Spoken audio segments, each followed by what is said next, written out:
Bismillahirrahmanirrahim. Assalamualaikum warahmatullahi wabarakatuh. Selamat pagi rekan-rekan dosen, Bapak Ibu dosen maupun rekan-rekan mahasiswa. Mohon maaf di STIE bertiga bareng-bareng streaming semua, biasanya wifi-nya rebutan duluan, Pak. Mohon maaf nih, Pak. Jadi ini bagian carry. Dengan Bapak Ibu dua lebih dulu, saya terakhir umane muser-muser. Mohon maaf Bapak Ibu pendamping maupun rekan-rekan dosen. Baik, meskipun agak telat, alhamdulillah kita dapat bertemu untuk pertemuan hybrid mata kuliah teori organisasi. Selamat pagi dari STIE baru, kemarin beda lagi ya. Kemarin ada cowoknya satu kan? Sekarang kan Oke, sebelum kami memulai, kami sapa dulu rekan-rekan mahasiswa semuanya yang dari STIE sudah datang. Semoga yang di cabang, yang di Ungaran, yang di Seruen, Kendal, Waleri maupun di Majapahit, rekan-rekan mahasiswa juga sudah datang. Semoga dan tetap sehat serta bersemangat. Bapak Ibu dosen semuanya, selamat pagi, selamat bersemangat lagi. Baik rekan-rekan mahasiswa, kemarin saya sampaikan bahwa pertemuan 1, 2, dan 3 itu menjadi fondasi. Fondasi saudara mempelajari mata kuliah teori organisasi. Kenapa saya sampaikan fondasi? Yang pertama, ketika kita bicara tentang konsep definisi, konsep dasar tentang organisasi. Kemudian kita bicara tentang prinsip-prinsip organisasi. Yang ketiga, kita bicara tentang arti pentingnya kita mempelajari teori organisasi. Harapan Pak Jailani pada pertemuan 1, 2, 3 itu betul-betul saudara pahami betul, sehingga ketika saudara mempelajari teori organisasi nanti pada 1 semester ke depan, pertemuan 1, 2, 3 itu benar-benar menjadi roh saudara, jiwanya di situ. Organisasi itu kumpulan dari beberapa orang. Prinsip organisasi itu seperti ini. Berorganisasi itu penting, manfaatnya seperti ini, begitu ya. Nah, pada pertemuan ini kita masuk pada pertemuan yang ketiga. Kita bicara tentang evolusi teori organisasi. Kalau kemarin pada pertemuan awal kita mempelajari 3 pertemuan itu pentingnya dalam satu organisasi. Sekarang kita perlu mempelajari tentang bagaimana perjalanan tentang teori organisasi. Harapannya apa? Kita nanti mengerti sejarah teori organisasi seperti ini. Kita pada posisi di mana? Apakah pada posisi yang masih primitif ya, masih prasejarah, atau pada posisi yang now, yang saat ini, di era digitalisasi, di era generasi Z, yang gitu kan? Oke, langsung kita masuk pada pembahasan. Sebelum kita memulai, kita sampaikan dulu terkait dengan tujuan pembelajaran. Kita mempelajari materi pokok bahasan tentang evolusi teori organisasi, perjalanan pertumbuhan teori organisasi. Adapun tujuan pembelajarannya adalah setelah mempelajari bab ini, diharapkan mahasiswa yang akan mampu yang pertama menjelaskan sejarah perkembangan teori organisasi. Jelas kita mempelajari evolusi teori organisasi. Yang kedua, mahasiswa mampu mengidentifikasi kontribusi pandangan para ahli tentang perkembangan teori organisasi. Dan yang ketiga, mahasiswa mampu menjelaskan prinsip manajemen. Karena kita bicara tentang evolusi, nanti ada pengelolaan di masing-masing tahapan, di masing-masing era itu, sehingga mahasiswa mampu menjelaskan prinsip manajemen dalam perkembangan dari organisasi tersebut. Baik, rekan-rekanku semuanya, kita masuk pada materi pokok pembahasan. Sebagai pendahuluan perlu kami sampaikan bahwa Pak Jalani beberapa waktu menyampaikan sebetulnya orang berorganisasi itu sejak nenek moyang Nabi kita, yaitu Nabi Adam, ditunjukkan dengan tidak bisa melakukan kebutuhan sendiri, tapi memerlukan bantuan pihak lain. Sejarah perkembangan organisasi itu sama dengan sejarah peradaban manusia. Kalau kita melihat kemarin, melihat daripada arti pentingnya organisasi dari sisi fitrahnya manusia, dari sisi dasar manusia, bahwa manusia tidak hanya butuh makan, minum, tempat tinggal dan pakaian, tapi manusia butuh sosialisasi dengan pihak lain. Bersosialisasi, berkelompok, itulah sebetulnya hakikat daripada organisasi. Kemudian bahwa secara kodrat manusia tidak bisa hidup dengan sendiri, makhluk manusia sebagai makhluk sosial, sehingga perkembangan manusia sesuai dengan zamannya tetap memerlukan pihak lain, termasuk zaman saat ini, zaman teknologi digital, zaman AI, zaman segala macam, tetap kita masih butuh pihak lain atau kerjasama dengan pihak yang lain. Nah, bekerja sama berkelompok itu sebetulnya adalah inti daripada berorganisasi. Hanya terkadang karena terlalu biasanya itu orang tidak menyadari bahwa kita itu berorganisasi. Bahkan beberapa orang ada yang dengan sombongnya kita tidak perlu berorganisasi, kita sudah dibantu oleh teknologi. Jadi kan semuanya serba otomatis, semuanya serba online, kita tidak butuh orang lain. Nonsense. Justru semakin majunya teknologi, kepentingan kita, kebutuhan kita dengan pihak lain semakin tinggi. Nah, teori organisasi dalam perkembangannya mulai dari zaman dulu memang belum dibuat suatu teori organisasi yang definitif begitu, melalui perkembangan yang sangat dinamis. Monggo Mas Ram, silakan masuk Mas.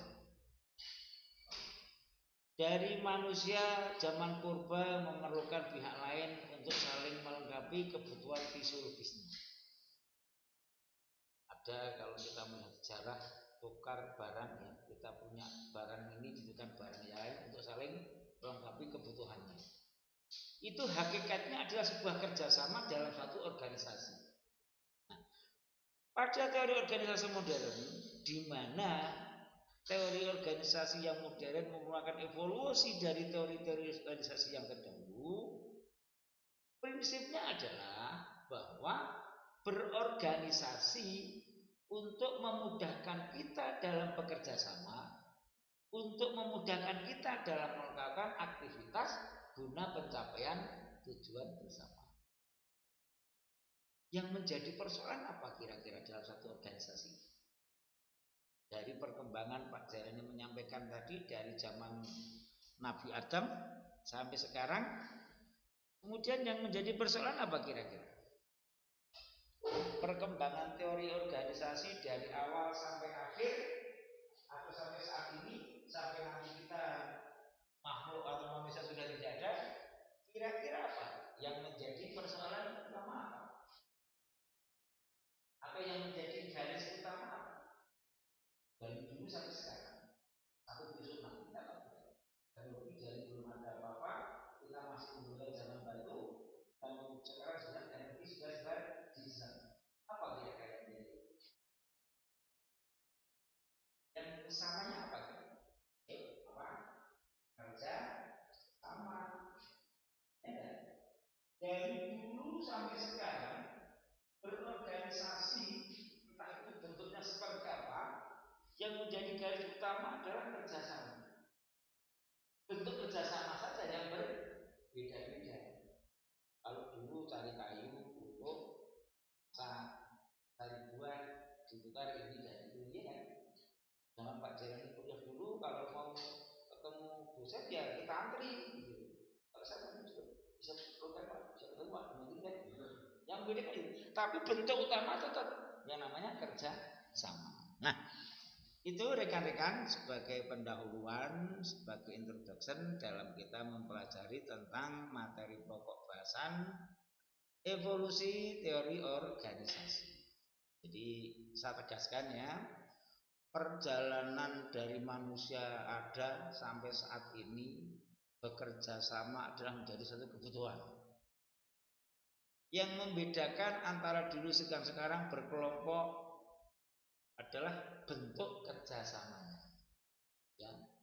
Tapi nilai kerjasama tetap sama karena kita tidak bisa melakukan kegiatan sendirian. Kita memerlukan kerjasama. Kalau sekarang bentuk kerjasama cukup ya. Nah, ketemu di mana, kita lakukan apa. Kalau dulu harus diformat dulu, janjian dulu, ketemunya di mana, formatnya seperti apa kan begitu. Itu rekan-rekan terkait dengan pembahasan kita untuk membicarakan tentang evolusi teori organisasi. Kita lanjut ya. Nah, kalau di depan pada pendahuluan kami sampaikan bahwa kita tidak bisa hidup sendiri, kita memerlukan pihak lain dari zaman dahulu, zaman primitif, zaman purba sampai sekarang. Zaman apa ini zamannya ini? Nah, sebagai makhluk sosial, bahwa kita tidak mampu bekerja sendiri, kita tidak mampu memenuhi kebutuhan kita sendiri, semakin kita tinggi status sosialnya, kebutuhan akan orang lain, pihak lain akan semakin tinggi. Saudara bisa melihat kemarin kabinetnya merah putih dibawa ke Lembah Tidar itu ya, Pak Prabowo woso, apakah bisa menyelesaikan sendiri? Tidak akan bisa.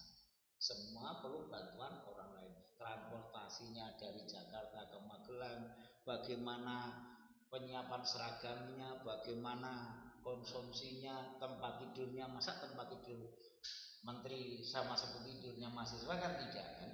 Mahasiswa Magelang kan tidak kan? Nah, itu semakin tinggi status sosial, kebutuhan kepada pihak lain akan semakin besar. Nah, bekerja sama dengan orang lain dalam perkembangan suatu teori organisasi ada wadah, perlu wadah untuk melakukan aktivitas tersebut. Yang membedakan kita dengan zaman-zaman dulu, bentuk wadahnya ini yang berbeda. Ya, saya ulang, yang membedakan dengan dulu dengan sekarang, bentuk wadahnya ini yang berbeda. Zaman Pak Jalani masih mahasiswa tidak ada kuliah jarak jauh seperti ini, tidak ada. Kuliah hybrid online tidak ada. Kuliah ya ketemu, lulus ya lulus yang ulangi tahun depan kan gitu kan. Nah sekarang Pak Jalani ngomong di sini bisa diakses di Ungaran, bisa diakses di Suwen, bisa diakses di Siliwangi dan segala macam. Nah organisasi pada perkembangannya, termasuk nanti kita mungkin 20 tahun yang akan datang, belum tentu kita tahu bentuk organisasi seperti apa. Tetapi yang paling hakiki, yang paling pasti adalah berorganisasi adalah membangun kerjasama. Kerjasama dalam satu tembok dalam rangka untuk pencapaian tujuan. Ini harus kita pahami setelah kita mempelajari, melihat di pendahuluan tadi. Oh, kalau begitu dengan zaman dengan teknologi yang maju seperti apa, bekerja sama tetap dibutuhkan. Selanjutnya, yaitu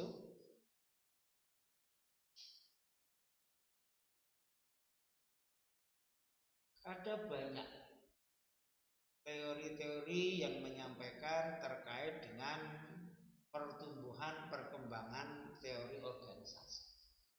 Ini bukan teoritikus ya, teoritikus itu satu kata ini ya, ngawur ini kan. Jadi teoritikus itu kan. Sebenarnya teoritikus satu teoritikus satu kata gitu.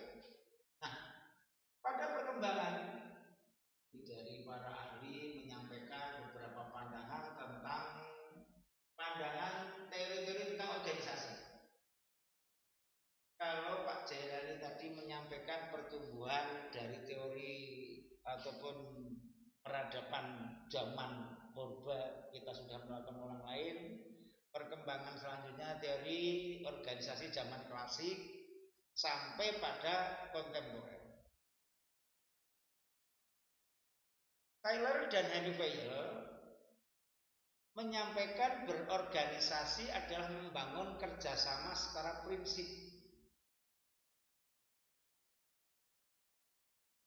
Henry Fayol maupun Taylor itu sudah sangat lama.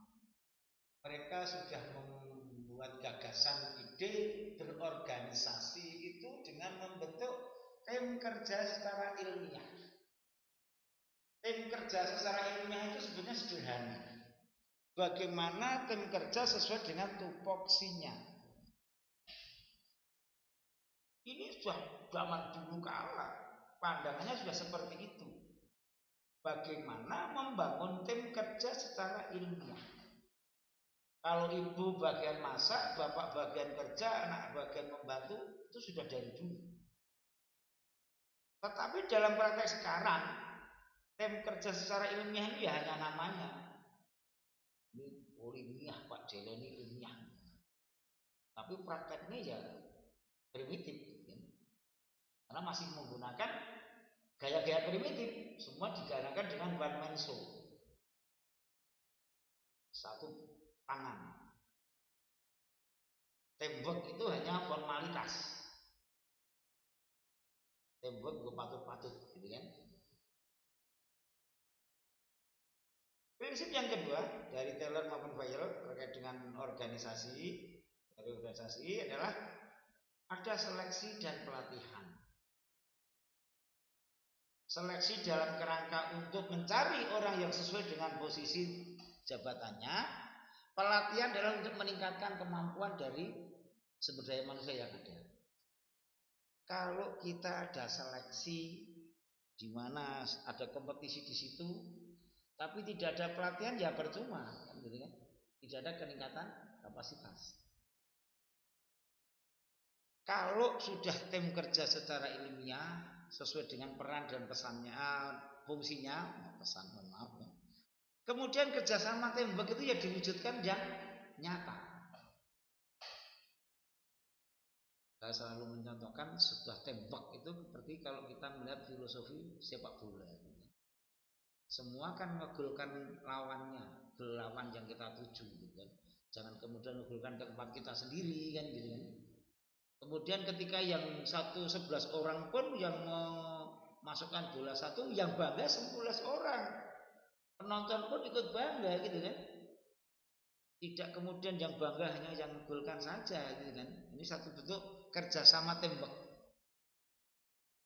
Kerjasama tembak juga kalau saudara lihat, nah ini sukanya lagu apa? Dangdut apa pop apa keroncong gitu. Nah, koplo ya.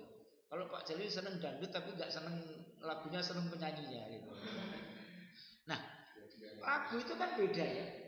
Yang namanya kendang, yang namanya suling, yang namanya drum, yang namanya gitar, yang mana organ itu kan beda. Tetapi kan ketika disuarakan dengan lagu yang ada, kita kan indah kan. Nah, itu satu bentuk sebuah teamwork. Bagaimana saling bahu membahu, saling mengisi, indah hasilnya gitu kan. Itu untuk sebuah teamwork. Kemudian yang terakhir, Fayol maupun Taylor menyampaikan bahwa ada pembagian tanggung jawab. Jelas, kalau juga ada tim pembagian kerja, dia ada tanggung jawab. Jangan jabatan diberi, tapi haknya tidak ada, apalagi kewenangan dan tanggung jawab tidak ada. Gitu. Sekarang ada tidak banyak, gitu kan? Sekarang apa masih ada? Padahal Fayol dan Taylor itu sudah sangat lama sekali punya pandangan seperti itu. Ini terkait dengan teoretikus tipe yang pertama. Karena tipe yang pertama ini yang paling awal. Kalau boleh dikatakan masih tahap klasik.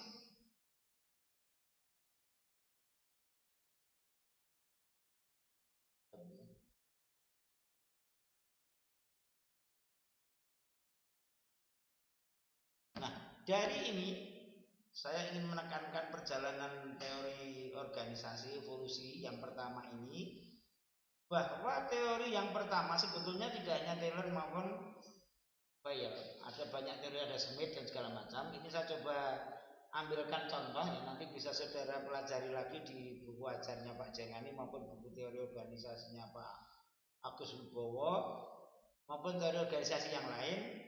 Saya mencoba menawarkan untuk pandangan Bayes dan Taylor ini dari 1, 2, 3, 4 dalam konteks organisasi. Kira-kira ada enggak 1, 2, 3, 4 ini yang bertentangan dengan prinsip-prinsip organisasi yang kita bahas kemarin? Kira-kira ada enggak? Tidak ada, ya? Nah, saya ingin menekankan bahwa ketika kemarin kita belajar tentang prinsip organisasi, bermanfaatnya organisasi, Taylor menekankan pada prinsip-prinsip organisasi dengan manajemennya Taylor. Ada 1, 2, 3, 4 seleksi ilmiah, tim kerja, kemudian teamwork, dan tanggung jawab.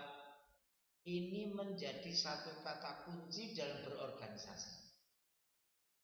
Kalau saudara nanti berorganisasi, entah saudara jadi anggota, jadi manajer ataupun jadi pimpinan, tolong saudara cermati pandangan dari Henry Fayol maupun Taylor ini. Kira-kira ada pertanyaan dulu, silakan monggo. Pandangan teoretikus dari tipe yang pertama.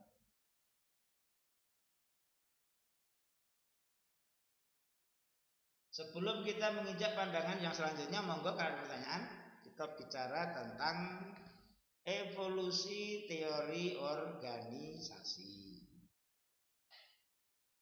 Ada, monggo, silakan jangan di STY.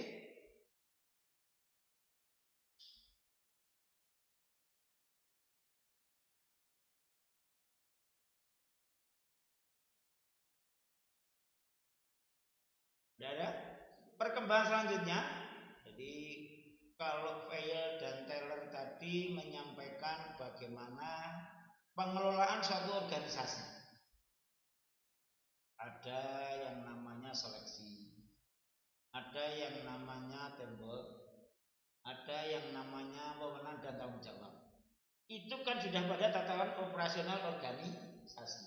Nah, teoritis yang kedua, tipe yang kedua adalah yang dinamakan dengan tahap kontemporer. Pada tahap ini yang menekankan bahwa sifat sosial dari suatu organisasi, di mana tokoh-tokohnya antara lain Elton Mayo, Kaiser Ebenrath, Douglas MacGregor maupun Warren Bennis.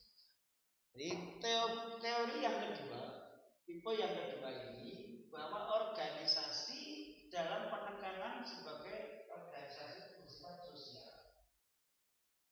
Kalau Fayol tadi hanya menekankan pembahasan konsep teori itu, organisasi itu butuh ono pembagian kerja, butuh ono wewenang, butuh ono effort, itu kan normatif. Nah, teori yang tipe yang kedua ini menekankan bahwa organisasi bersifat organisasi. Apa kira-kira? Menurut saudara? Apa?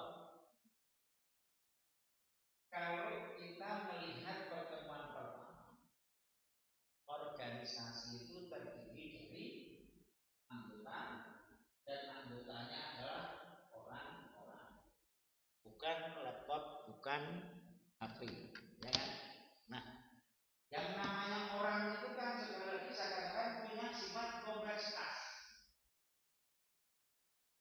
Terus nganyoti, tidak ada orang di dunia ini yang bisa nganyoti.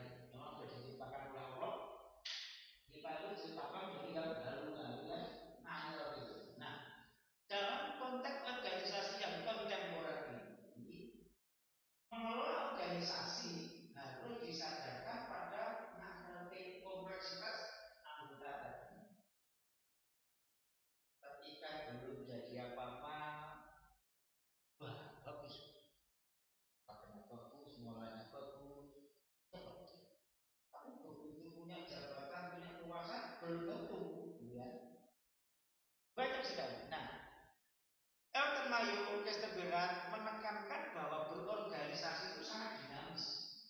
Karena apa? Sifat sosialnya tadi.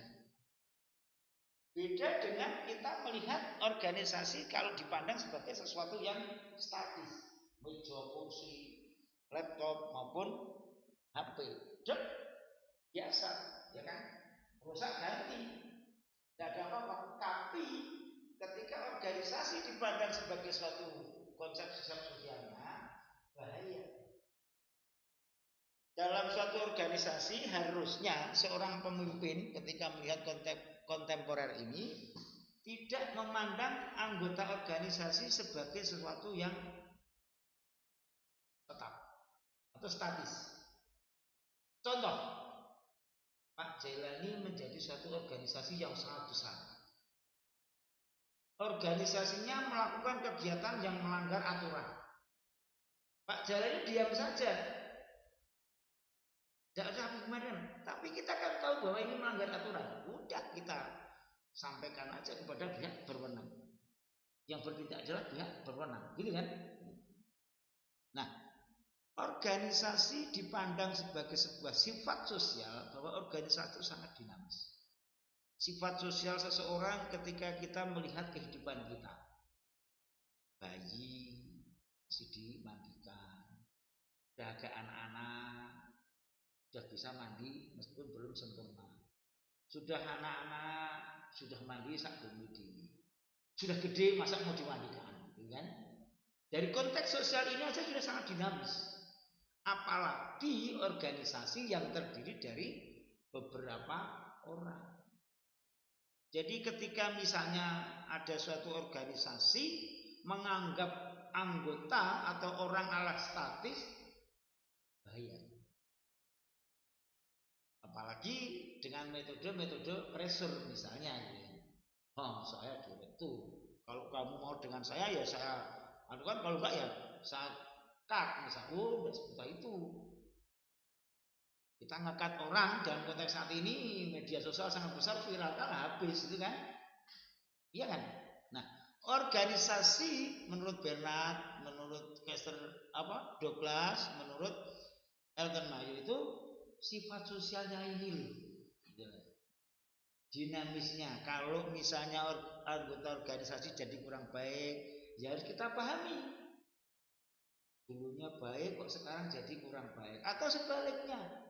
Dulunya biasa-biasa saja karena digembleng oleh suasana, digembleng oleh lingkungan, ternyata menjadi baik. Biasa-biasa saja. Normal. Jadi kalau tadi di pertama, tahap teoretis yang pertama itu hanya melihat normatif.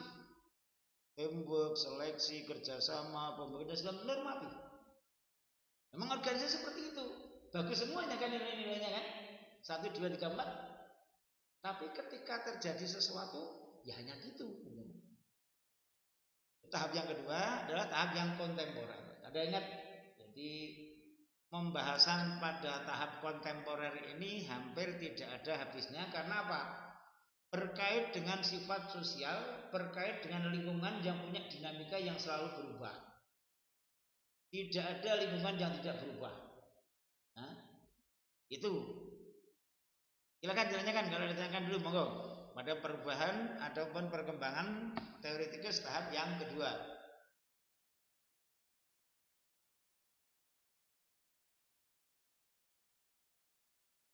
Yuk, ada pertanyaan dulu. Ini menarik sebetulnya tahap kontemporer ini yang menekankan pada sifat sosial suatu organisasi.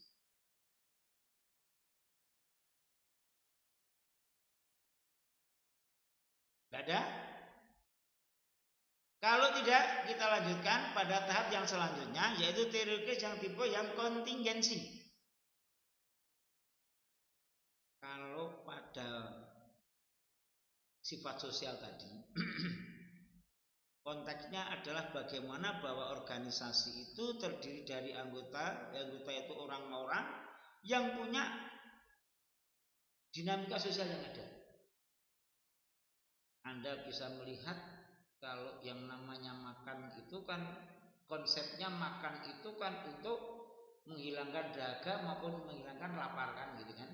Tetapi sekarang orang masuk di rumah makan tidak hanya butuh lapar dan dahaganya terpenuhi, bagaimana suasananya, bagaimana parkirnya, bagaimana ketika kita ingin melihat suasana kota di malam hari, misalnya dan segala macam, kan?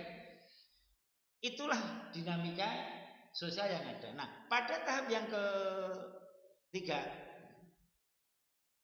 di mana pada konsep ataupun pada tahapan yang kontingensi ini, pertumbuhan evolusi teori organisasi yang kontingensi ini adalah pada sebuah penyelesaian konflik. Bagaimana menyelesaikan konflik? Pada tahap kontingensi ini, pendekatan kontingensi, kamu tahu nggak kontingensi itu seperti apa? Anda melihat kontingen yang dikirim, kan tidak semua yang dikirim anggota mahasiswa kan, kontingen kan putusan. Nah, konsep kontingensi ini adalah organisasi sudah mulai berjalan selanjutnya. Ternyata ketika organisasi dengan konsep sosial tadi kan hanya melihat penyelesaian sosial itu makhluk anggota mempunyai persoalan sosial. Tetapi sedalamnya bagaimana kita menyelesaikan persoalan sosial ini dengan tahapan yang selanjutnya, yaitu tahapan yang kontingensi.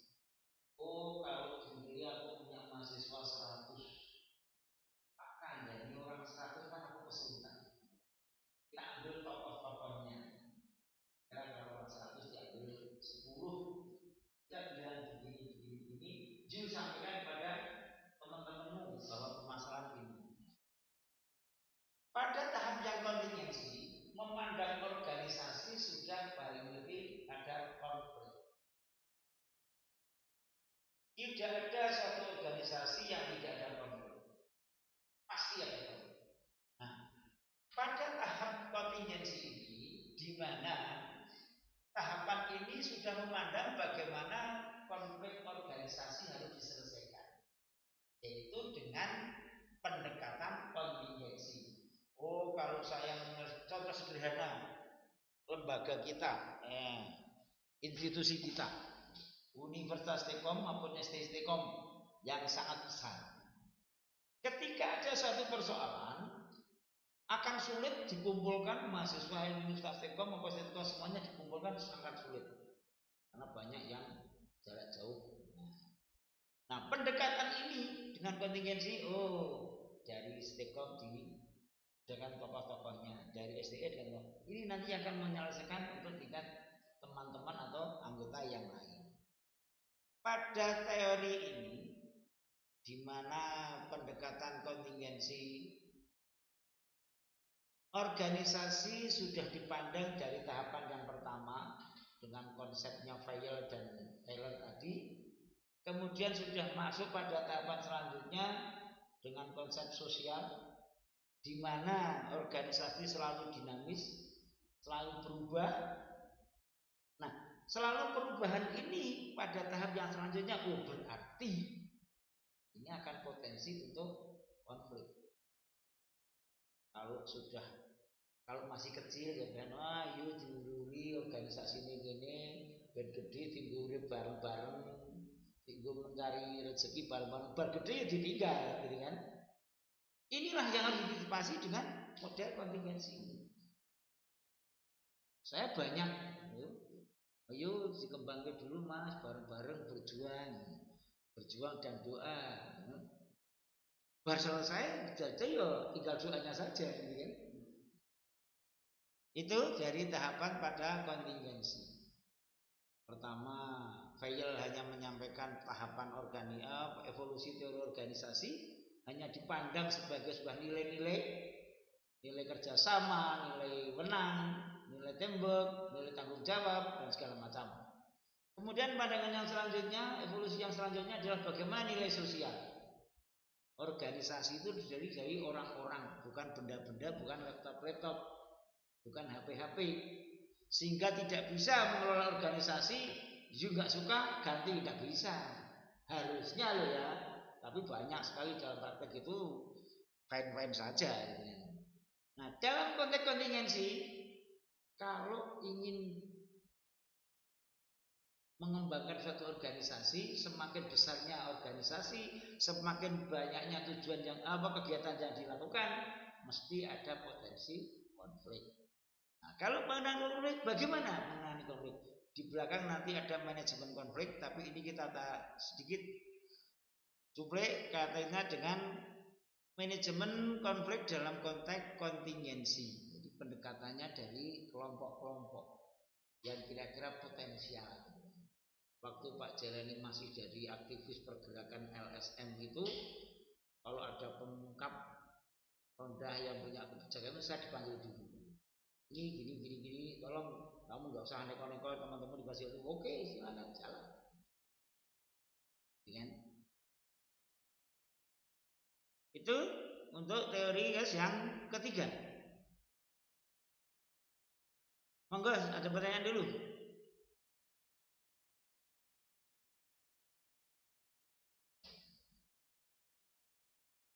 Yuk, ada pertanyaan dulu, monggo silakan. Yang di cabang ada pertanyaan enggak?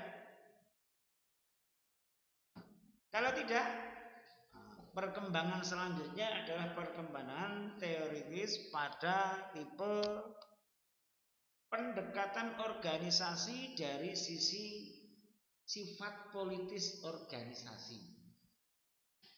Ini menarik ini. Seharusnya Pak Jalani kalau cerita ini panjang, 2 jam nggak cukup.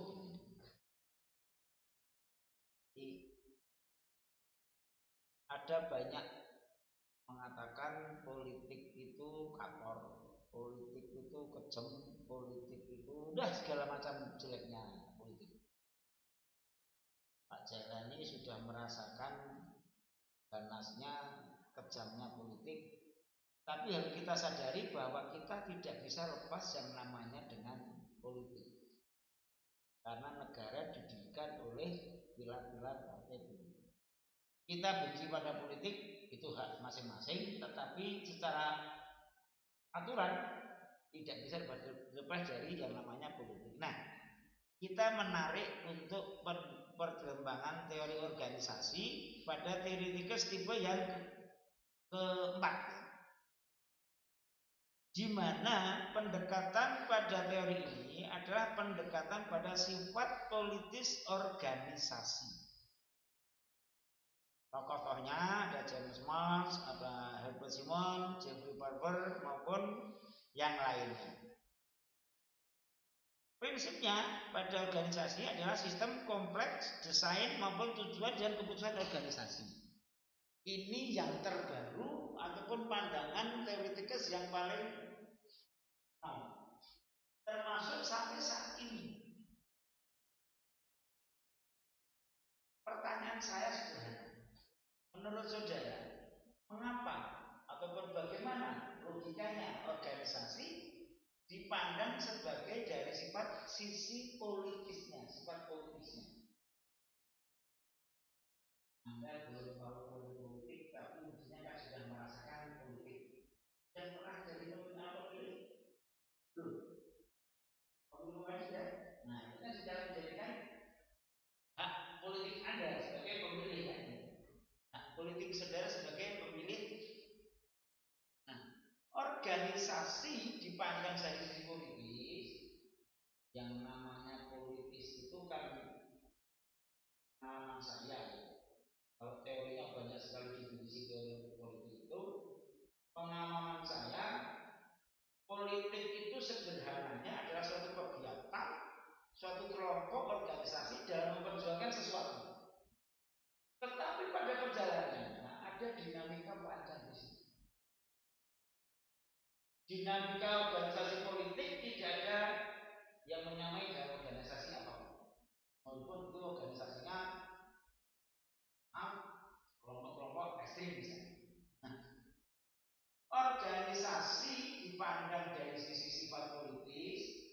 Politik itu ada kegiatan, politik itu ada tujuan, politik itu ada strategi, politik itu ada peningkatan kapasitas.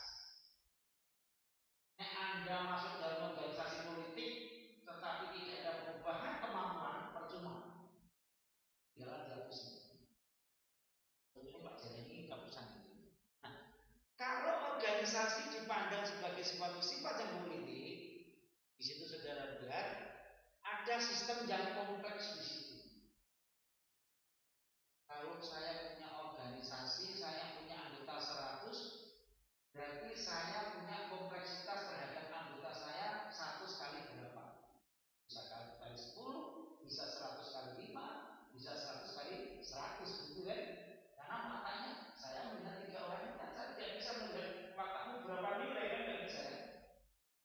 Yang pertama dipandang sesuatu yang sangat mudah. Anda tahu politik itu Mas Mohaimin itu musuhnya Mas Prabowo, nyelek Mas Prabowo, tapi sekarang makhluk minta jadi menterinya Pak Prabowo, iya kan? Itulah politik, jangan selek. Itu politik. Anda bisa melihat entah itu benar atau tidak surveinya. Mas Anies itu kan tertingginya di DKI Jakarta. Ya kan? Survei pilgub DKI Jakarta Anies tertinggi. Tapi undang-undang menyatakan yang mengajukan gubernur, calon gubernur dan wakil gubernur adalah partai politik atau kumpulan partai politik. Partai politik nggak usah urusan, Anies ngomplong, nggak usah apa-apa. Itulah politik. Nah, organisasi dipandang sebagai sifat politis. Yang pertama adalah suatu sistem yang sangat kompleks. Makanya kalau saudara melihat organisasi perguruan tinggi tapi kalau perusahaan bisnis biasa-biasa saja, nggak usah kaget, ya, nggak usah bingung. Organisasi partai politik katanya berlandaskan Islam, katanya bajunya oranye, nggak usah bingung, biasa itu, ya. Atau maaf, ya, akademisi, ngomong pinter, ternyata begitu jadi wali kota ataupun bupati, bajunya oranye, ya. Wajar. Inilah organisasi dipandang sebagai suatu sistem yang kompleks. Yang selanjutnya, bagaimana desain? Organisasi dalam konteks sifat politik, desainnya suka-suka. Jadi kalau kamu nanti bekerja dalam satu perusahaan, entah itu perusahaan besarnya seperti apa, tetapi perusahaan keluarga dibuat yang mungkin tidak sesuai dengan yang kamu pelajari di organisasi dengan Pak Jaya, wajar-wajar saja, jangan bohong. Biasa itu, ya. Suka-suka dia dong, mau perusahaannya dia, gitu kan? Kamu jangan kaget. Dan tujuan, nah yang ini ya, keputusan organisasi. Saudara mempelajari organisasi partai politik. Partai politik itu pengalamannya Pak Jari itu anggaran dasar dan anggaran rumah tangganya itu satu. Anggaran dasar dan anggaran rumah tangga itu berguna mengatur seluruh, baik itu pimpinan, anggota maupun hanya pengurus. Nah, tetapi dalam praktek pemahaman undang-undang ataupun anggaran dasar, anggaran rumah tangga itu nanti kan nano-nano juga. Ya enggak? Suka-suka siapa yang punya kuasa kan gitu kan? Saya yang kuasa, ya kontrol saya yang saya bawa. Itu realitas, tetapi kalau kita komparasikan dengan lobby itu kok begitu? Ya seperti itu. Makanya organisasi politik itu adalah organisasi yang sangat kompleks. Kalau kita mau lihat organisasi dalam era sekarang dipandang sebagai politik, dinamika lingkungan, teknologi, AI, dan segala macam. Artinya apa? Ketika suatu organisasi kemudian dimasuki dengan input-input tadi, kalau kita tidak kekeh dengan tujuan kita apa, itu kan kakinya kan biasa. Anda jadi anggota ataupun organisasi Karang Taruna, karena mau pakai AI, pakai semua simpul dulu, banyak sok kayak orang. Yang temannya yang lain enggak nutut kan akhirnya juga enggak mencapai sasaran kok. Enggak sampai tujuan kan itu. Selanjutnya pada teori yang pendekatan organisasi dari sifat politis organisasi ini juga bisa dipandang dalam konteks, karena organisasi yang ada dipandang dalam konteks pembagian wewenang dan tanggung jawab. Kalau Pak Jailani tadi di depan menceritakan ada sisi-sisi yang mungkin dalam tanda kutip kurang membahagiakan begitu, tetapi dalam konteks tertentu organisasi dipandang dari sisi sifat politis ini, kalau saudara melihat itu ada apa? Delegasi. Di sifat organisasi politik kan tingkat pusat, tingkat daerah, tingkat kabupaten, tingkat kecamatan, tingkat desa itu kan ada jenjangnya kan. Nah, organisasi dipandang dari sifat sisi politis ini ketika bisa memanfaatkan, menerapkan sesuai dengan kebutuhan yang ada juga menjadi bagus dalam konteks pendelegasian tugas, pendelegasian wewenang dan tanggung jawab. Sehingga apa? Organisasi bisa berjalan sesuai dengan yang diharapkan. Pada sisi yang lain, kalau kita melihat organisasi dari sisi segi politis adalah dalam konteks kompetisi. Di organisasi politik, kompetisi itu sangat-sangat ketat. Jadi jangan kemudian ketika kita melihat punya kemampuan yang baik, kapasitas yang mampu, kita langsung melejit. Mungkin lawan-lawan kita tidak nyerangnya dari yang ini, nyerangnya dari sisi yang lain. Makanya banyak kalau misalnya tokoh-tokoh politik itu terkadang karirnya bagus, tahu-tahu kena kasus hukum kan gitu. Itu permainan. Banyak sekali permainan begitu kan. Itu ada banyak sekali jadi pendekatan organisasi dari teori yang keempat ini dari sifat politisnya termasuk dinamika organisasi di masyarakat. Saya baru berapa waktu ini ada teman gitu kan dari Jogja punya kreativitas dalam membangun kemakmuran masjid. Jadi membangun kemakmuran, kalau Joko Karyan itu kan dananya ratusan juta tapi dinolkan terus kan begitu. Kalau ini ada teman yang baru di Jogja juga itu berkolaborasi dengan petani sayur, petani buah, petani telur, berkolaborasi itu nanti dana kas masjid itu dialokasikan untuk membantu petani, produk petaninya dibeli oleh takmir masjid yang anak-anak muda, kemudian disalurkan pada fakir miskin dan fakir. Itu bagian dari dakwah. Kemudian menarik sekali beberapa waktu kemarin. Nah, kembali kepada persoalan kita bahwa pendekatan organisasi dari sisi politis ini tinjauannya sangat luas. Sama juga seperti kita meninjau konteks politik. Kalau saudara nanti belajar di politik, satu pertanyaan itu 1000 jawaban. 1000 jawaban 1 juta persepsi. Anda bisa hitung diri gaduh ini kan. Saya dapat ilmu dari itu dari teman-teman tokoh politik kemarin. Itu rekan-rekan terkait dengan pembahasan kita pada pagi hari ini. Monggo kalau ada pertanyaan sebelum kami tutup untuk pembicaraan ini. Silakan yang di Sabang, di Seruen, atau di Semarang ada? Tidak ada nggih? Oke, kalau tidak sebagai penutup konklusinya monggo silakan.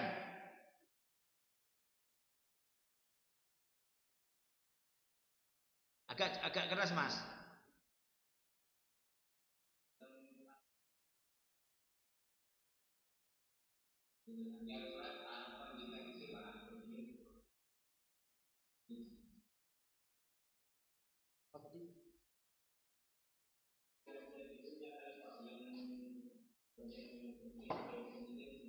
Yang kontingensi Mas?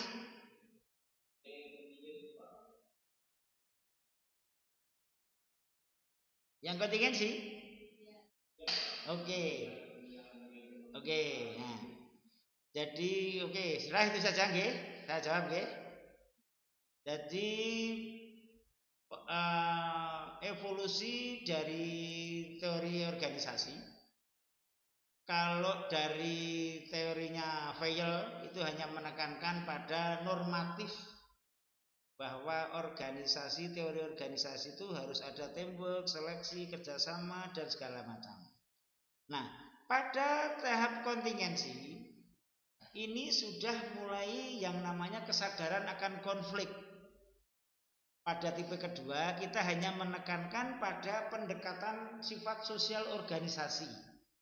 Organisasi itu dinamis, organisasi itu berubah, organisasi itu sangat kompleks karena anggotanya dari orang-orang.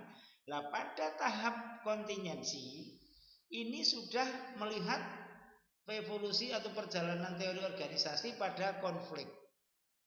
Kalau sifat sosial sudah bergerak, kalau dinamika sudah sangat cepatnya, perubahan sudah sedemikian hebatnya, oh berarti ini akan ada konflik. Organisasi itu nek cilik bareng-bareng Mas, ayo nyambut gawe bareng-bareng. Nek sudah kedua rada bareng-bareng. Nek wis ketiga sudah gede wis ora bareng-bareng.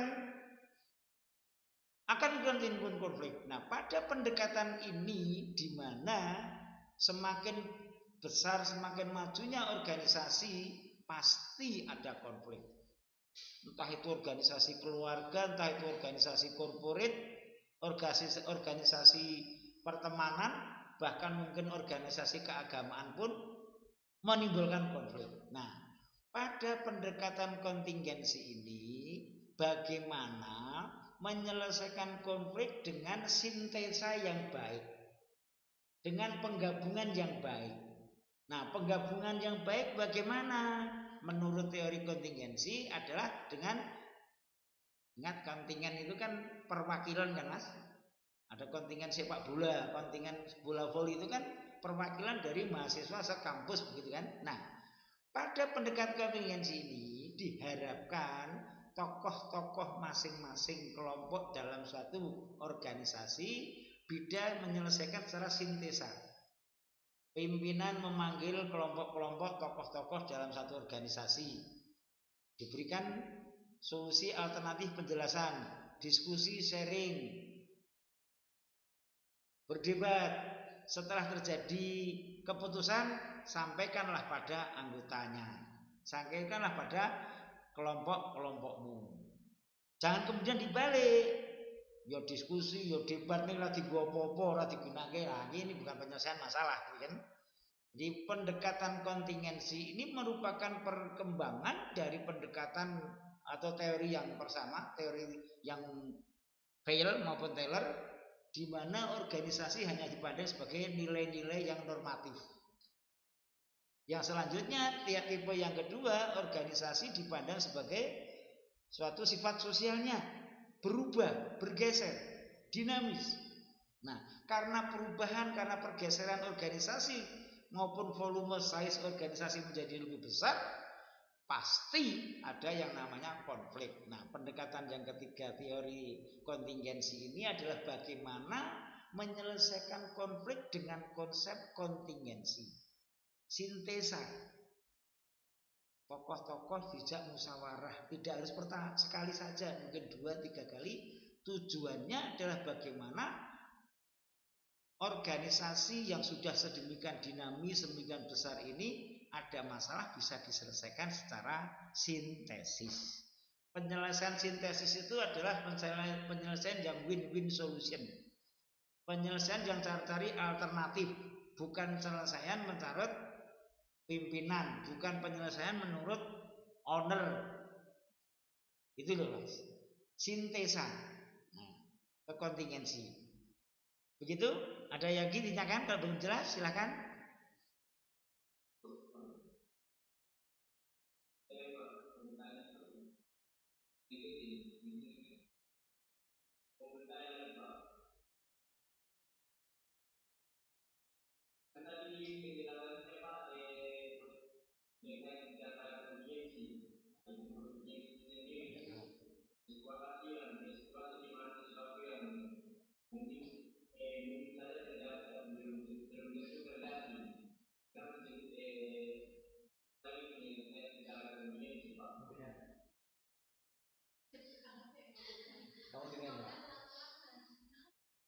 begitu jelas ya Mas. Ini mahasiswa saya juga saya tanya, kamu dengar nggak? Itu nggak pakai jelas sih. Poinnya aja Mas, soalnya poinnya aja Mas. Ayo poinnya aja, siap.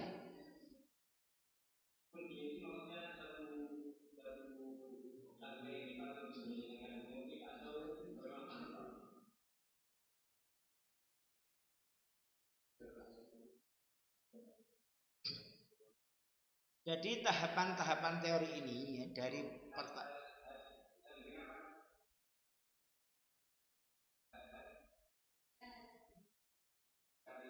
dengar tapi kurang jelas Mas. Maksudnya yang kurang jelas. Kalau dengannya dengar.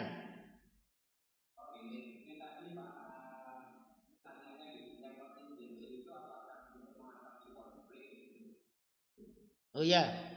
Iya. Jadi perkembangan dari teori organisasi ini dari yang pertama ya saudara kami itu kan hanya normatif. Ya. Teorinya Weil dan teori ini hanya normatif. Ini. Kemudian teori yang kedua, sifat sosial anggotanya adalah orang-orang. Yang orang-orang itu punya lingkungan sosial masing-masing. Mahasiswa di Stekom University maupun di STI Stekom selain di lingkungan di kampus juga punya lingkungan di rumah. Organisasi dipandang sebagai sifat sosial bahwa organisasi itu dinamis, berubah. Nah, kemudian teori yang ketiga, pandangan yang ketiga, kontingensi, di mana kalau sudah ada lingkungan sosial, sudah dinamis, mesti akan timbul konflik. Nah, di tiga ini menangani konflik dengan konsep kontingensi.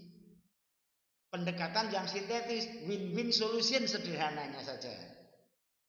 Nah, kalau kemudian yang selanjutnya tipe yang keempat, di mana organisasi dipandang sebagai sifat politis.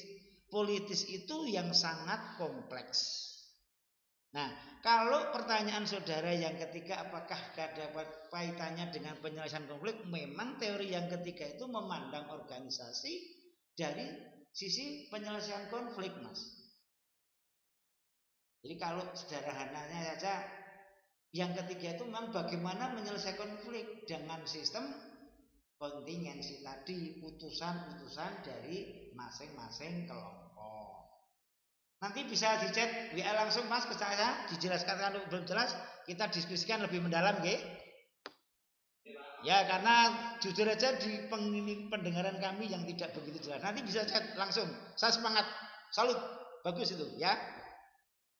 Oke. Lalu lagi yang di STE? Oh cukup, yeah. Jadi ini ya, pada teori ini kita itu membicarakan tentang evolusi perjalanan teori organisasi. Teori organisasi dari pertama Weil dan Teller, organisasi itu kudu pakai pembagian kerja. Organisasi itu kudu ada tanggung jawab. Organisasi itu kudu ada wewenang. Gitu. Ya, karena dia masih sederhana. Nah yang kedua, pandangan teori yang kedua kemudian menekan, organisasi itu adalah sifat sosial.